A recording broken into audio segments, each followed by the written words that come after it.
October 31st, 1955. A statement leaves Princess Margaret's hand and lands on Britain's front pages. She will not marry Group Captain Peter Townsend. The public explanation is solemn. Church teaching, Christian marriage as indissoluble, duty to the Commonwealth. In the newspapers, the story hardened into a cleaner version. Love had yielded to religion and royal duty. Then the cabinet files opened. Inside them was the price of choosing Townsend anyway, Margaret's place in the succession, the rights of any children, her royal income under the civil list, and perhaps the life she had known inside the royal system. The question is not whether Margaret made that statement. She did. It is whether the choice described on the page was the choice built behind it. If this was not simply romance against religion, who had the power to make love impossible? The answer was not behind one palace door. The easy version looks for one culprit: the Queen refusing her sister, or the Church refusing a divorced man. The files point to a chain: offices, oaths, laws, money, and fear. At the center was the crown, a family, but also an office wrapped in oath, precedent, and public expectation. Elizabeth was Margaret's sister, but she was also the sovereign and supreme governor of the Church of England. A private marriage question could be pulled into church doctrine before it ever stayed a family conversation. Then came the cabinet, weighing the advice the government would give and the political cost attached to it. Parliament waited in the background, able to turn romance into national debate. The Privy Council held the formal switch. The civil list turned royal status into a ledger. So the trail does not run through gossip, it runs through procedure. And the system began to move when Peter Townsend entered her world. Peter Townsend entered Margaret's world not as an outsider, but as someone already inside the royal household. He was not the kind of outsider the palace could easily dismiss. He had been an RAF officer, a Battle of Britain pilot, and later an equerry to King George VI. Disciplined, polished, familiar with palace corridors and the quiet code of service. To the family, he was known. To the public, once his name emerged, he could be presented as respectable.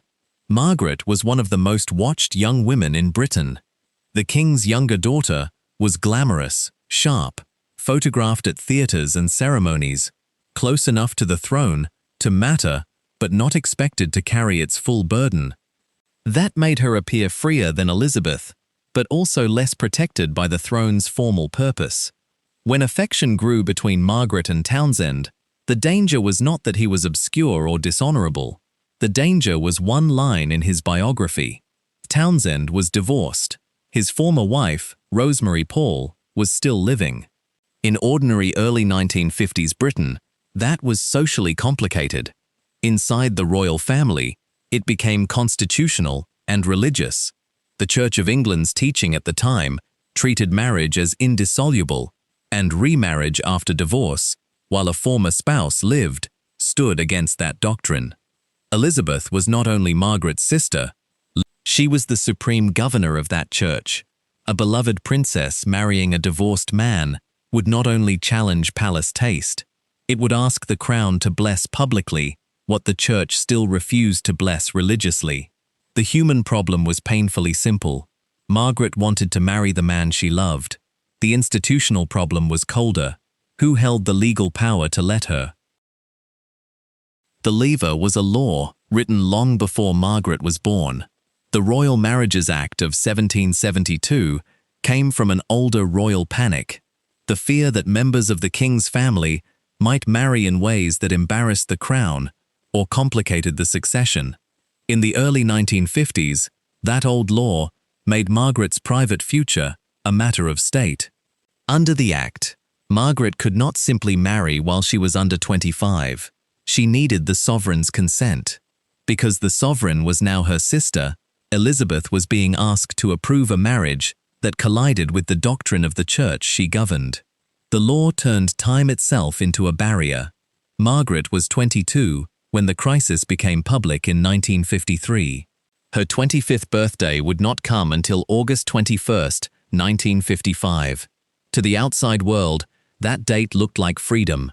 Wait until 25, and the princess could decide for herself. But the act had a second lock.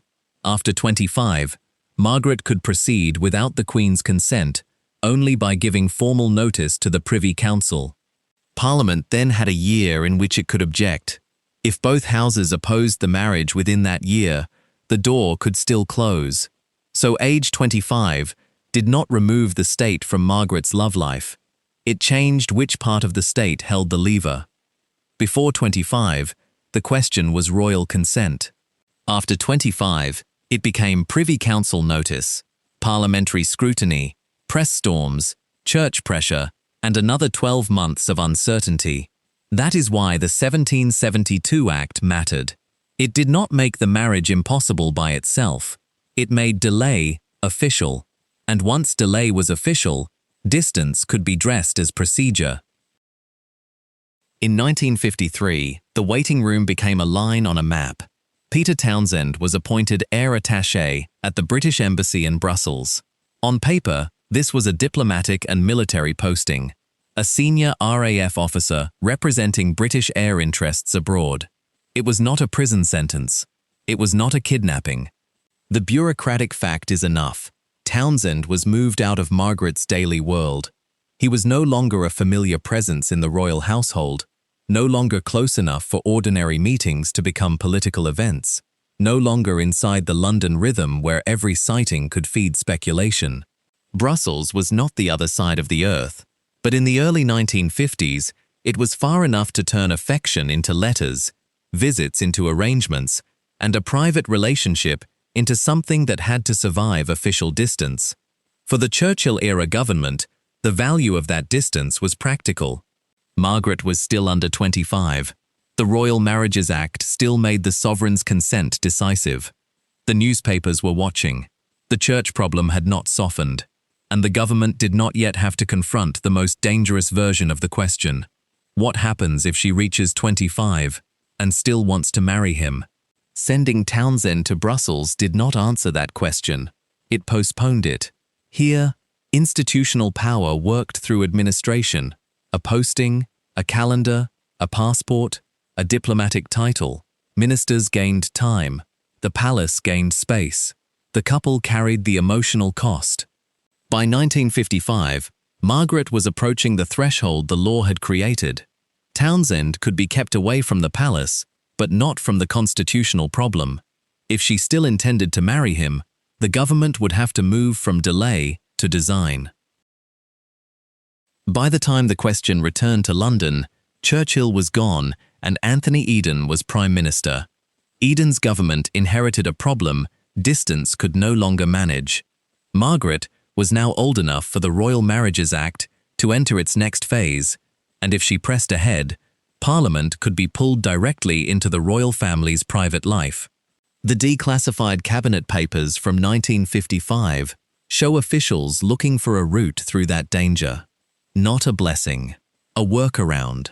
One option was to alter the legal machinery itself, amend the Royal Marriages Act so Margaret could marry Townsend without forcing the crown into a public constitutional collision. On paper, that looked flexible. The state was not saying there was no route forward.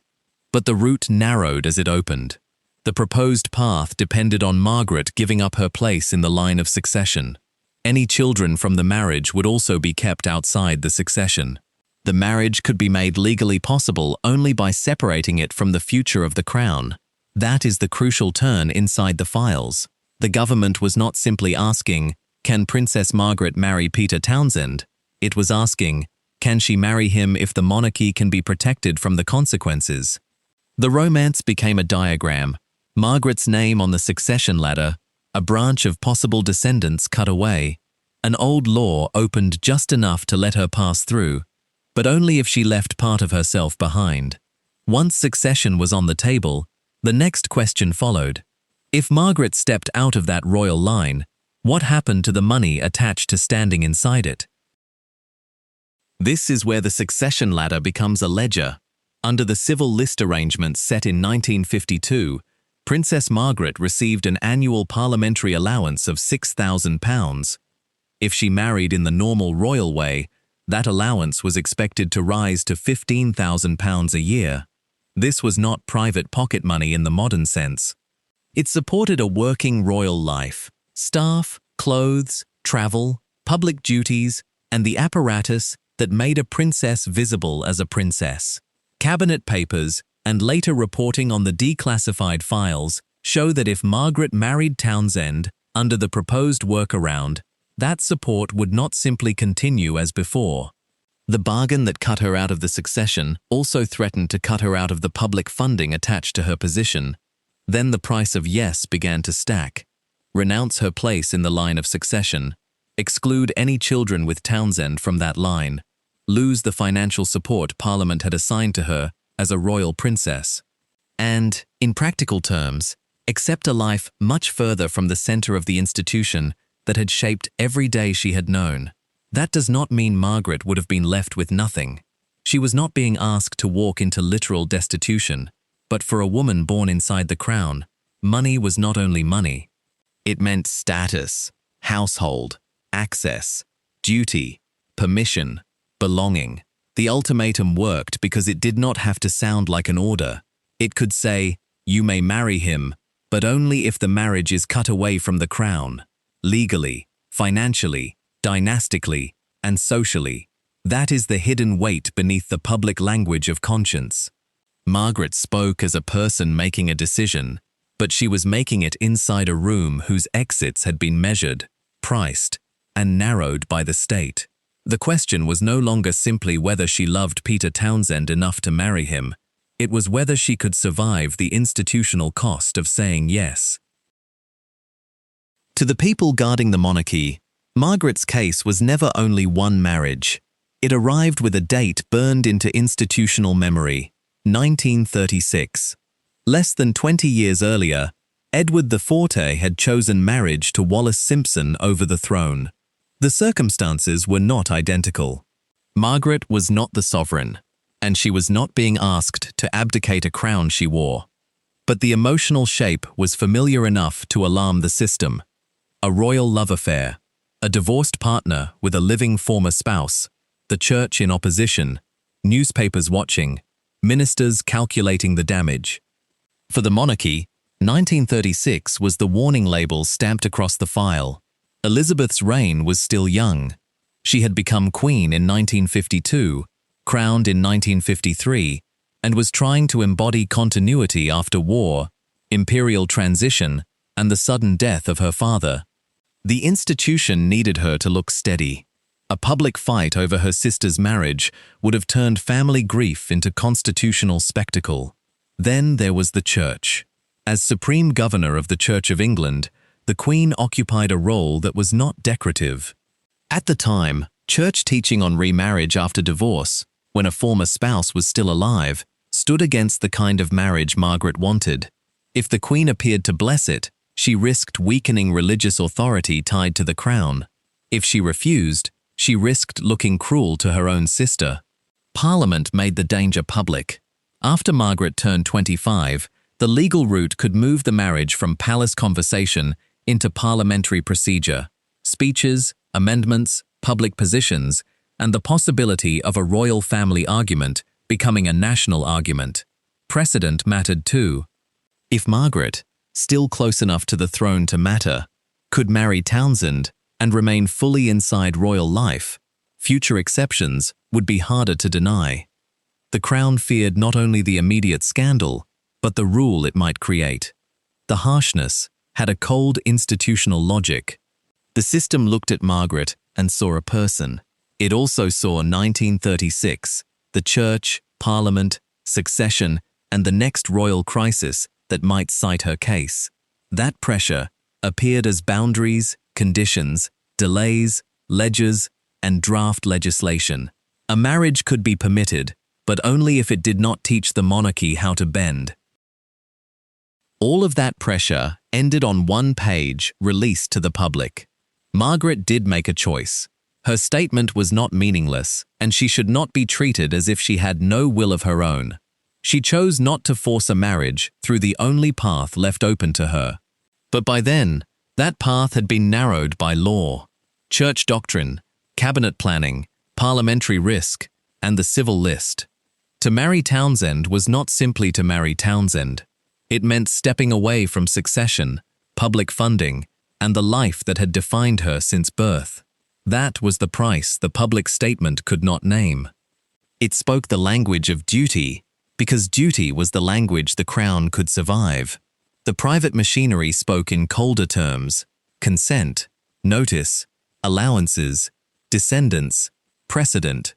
The tragedy is not only that a romance ended, it is that a system made the end look clean, personal, and voluntary.